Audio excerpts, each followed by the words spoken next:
అన్నారు కానీ కనీసం మేము స్పాన్సర్ చేసిన అది కూడా ఒప్పుకోవద్దు.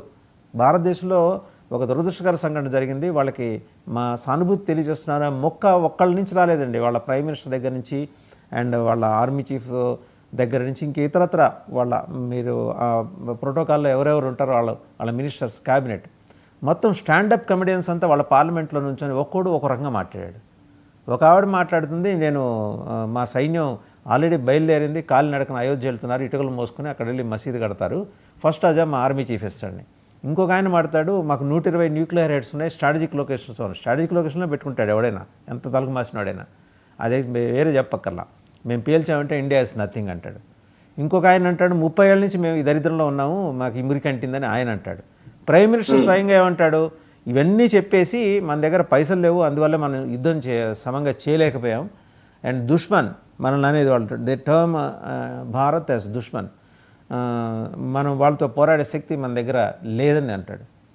కాంట్రడిక్షన్. ఆయనేమో 2 నేషన్ థియరీ తీసుకొస్తాడు ఆర్మీ చీఫ్. ఇప్పుడు నేను అడిగిన మొట్టమొదటి ప్రశ్న ఏంటంటే, in the Wake of all these developments Mirza is going to replace Syed Asim Munir అని తెలుస్తుంది. అంటే అక్కడ ఆర్మీలో తిరుగుబాటు వచ్చింది. ఇతని టూ అగ్రెసివ్ విధానాలని, యాటిట్యూడ్ని అక్కడ ఆర్మీ, పౌర సమాజమే కాదు ఆర్మీ వాళ్ళు కూడా సమర్థించే పరిస్థితి లేదట. నిజమేనా సార్ అది? యా, సో 2-3 things అండి. First is that Pakistan is a pathological liar. పుట్టినప్పటి నుంచి అబద్ధాలు అనేది వీళ్లకు ఉగ్గుపాలతో పెట్టిన విద్య, వాళ్ళు నేర్చుకునేది. సెకండ్ ఏంటంటే, నేను ఇంతకుముందు వేరే ఛానల్స్ లో చెప్పడం జరిగింది, Pakistan today is in a very dire strait, right, very bad situation. చాలా ఒకవైపు బలూచిస్తాన్ లో ఏవైతే విచ్ఛిన్నకర శక్తులు ఉన్నాయో, బలూచీస్ చాలా గట్టి పడుతున్నారు. బలూచీస్ ని మిలిటరీగా Pakistan ఆపలేకపోతుంది, number 1. Number 2, same thing is happening in Sindh, and same thing is happening in northwestern frontier province, which is today called Khyber Pakhtunkhwa. ekkadaithe Pashtuns untaru, right? This is from a insurgency point of view. Now second, meeru arthikanga chuste very bad situation, right? I mean, gudlu konalante 360 rupayalu, pindi konalante 600 rupayalu, petrol konalante 500 rupayalu. ప్రజలు వేసారిపోయారు, అక్కడ ప్రజలు జీవించలేకపోతున్నారు. Okay, and for the first time in 40-50 years ప్రజలు వాళ్ళని question చేయడం మొదలు పెట్టారు. ఈ పరిస్థితి ఎప్పుడు ఆర్మీకి రాలేదు, వాళ్ళ ఆర్మీకి. నౌ ఇవన్నీ నుంచి డైవర్షన్ కావాలంటే, ప్రజలందరూ ఏకం కావాలంటే వాళ్ళకు ఒక కాజ్ ఇవ్వాలి. That cause is India, right? And therefore వాళ్ళు భారతదేశాన్ని ఒక పూజీగా ప్రదర్శించి భారతదేశాన్ని ఒక శత్రు దేశంగా ప్రదర్శిస్తారు. And this is a narrative. ఈ నరేటివ్ నుంచి వాళ్ళు వెనక్కి తగ్గితే వాళ్ళ కోర్ ఐడెంటిటీకే సమస్య వస్తుంది. కాబట్టి ఇప్పుడు మీరు అసీం మునీర్ను చూడండి, 16 ఏప్రిల్ కి డయాస్పోరా, పాకిస్తానీ డయాస్పోరాని పిలిచి, రైట్, ఆయన ప్రగల్భాలు పడికాడు ఆ రోజు. అది అయ్యాక కరెక్ట్గా 1 month అయింది సార్, కరెక్ట్గా 1 month అయింది మాట్లాడి. Exactly, right. అండ్ ఒక్క నెలలో వాళ్ళు ఓడిపోవడమే కాకుండా, వాళ్ళ ప్లాన్స్ నిర్వీర్యమయ్యవే కాకుండా, మనం వాళ్ళ ఇంట్లోకి వెళ్ళి వాడిని నట్టింట్లో నిలబెట్టి బంధువర్గం ముందు చెంప మీద దెబ్బ కొట్టి వచ్చాం మనం, right? How can he accept this? If he accepts this, he will be called to step down. అది అసీం మునీర్ కానివ్వండి, ఐఎస్ఐ చీఫ్ కానివ్వండి, ఐఎస్పిఆర్ చీఫ్ కానివ్వండి, ప్రైమ్ మినిస్టర్ కానివ్వండి, ఎవ్వరు కూడా ఇవాళ భారతదేశం మనల్ని కొట్టింది అని ఒప్పుకుంటే they will have to resign immediately. Okay, that will strengthen the opposition, that will strengthen Imran Khan, that will మనోబలం చూడండి ఎంత పెరుగుతుందో. అప్పుడు బలూచిస్తాన్ కి ఆల్రెడీ పెరిగిపోయింది, మీరు చూస్తున్నారు, రైట్?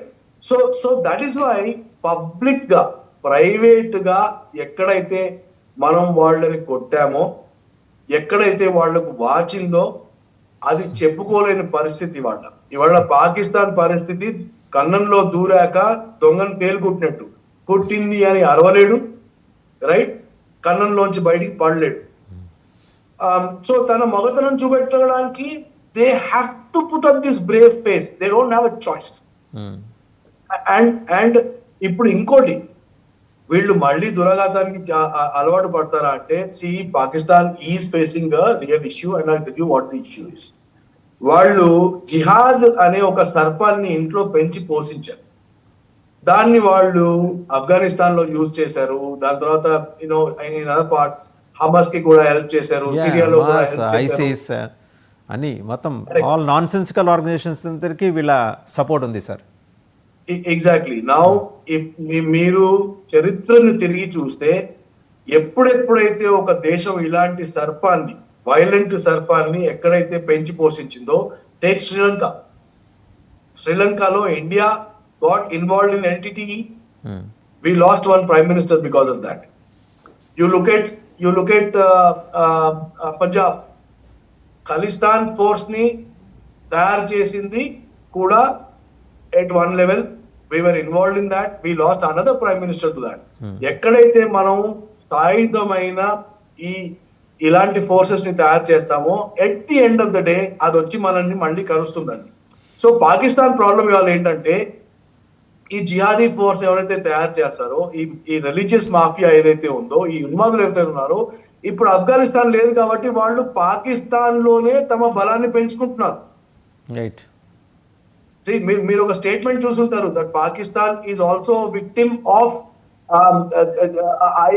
ఐసిస్ అని అన్నారు. అవును అవును అవును.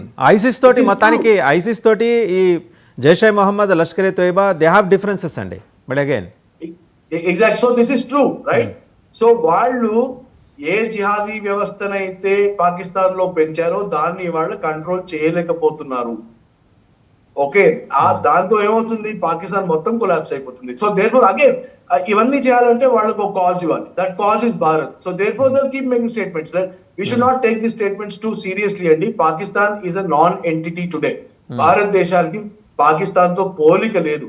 And we should not spend too much time reading into them. రైటే, కానీ అలాగని వాళ్ళని ఉపేక్షించినా కూడా ప్రమాదమే కదా సార్. ఎటు నుంచి వచ్చి కొడతారో తెలియదు కదా. ఇప్పుడు న్యూ నార్మల్ అండి, రైట్? ఎన్ని రోజులు పాకిస్తాన్ ఏం చేసిందంటే, ప్రత్యక్షంగా మనతో వాళ్ళు పోట్లాడలేరు కాబట్టి పరోక్షంగా వాళ్ళు జిహాదీ వ్యవస్థను స్టార్ట్ చేశారు. వాళ్ళకి ఉన్న ధైర్యం ఏంటి, భారతదేశం